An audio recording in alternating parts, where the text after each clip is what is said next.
one of many school events this week, teaching young Canadians about Indigenous people and the truth of what happened in residential schools. Students are more than willing to learn. They're eager to learn about Indigenous perspectives, and teachers are more than willing to teach. I wanted to be. But how best to teach it to students of different grades has been a delicate balance. This educator says even the youngest learners can be taught about Indigenous life before the settlers came. Learning about the land, learning Indigenous languages, those are huge. And if in kindergarten to grade 4, if they can really develop a strong understanding of those things, when you get to contact, then you can start having some of those harder conversations about what happened.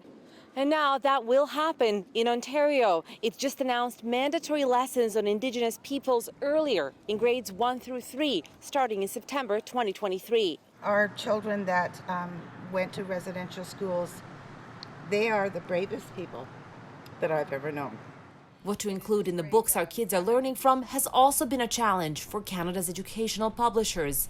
This publisher and retired teacher says kids who learn about Indigenous people often become their family's teachers. They're telling their parents about residential schools, or they're telling their parents about some other aspect of Indigenous history that they may or may not have known. This is what the true essence of reconciliation is. It's educating others.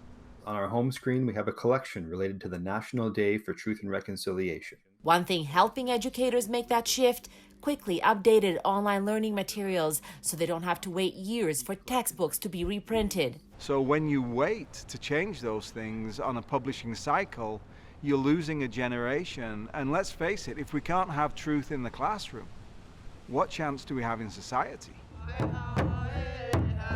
A sentiment key to reconciliation. Deanna Sumanak Johnson, CBC News, Toronto.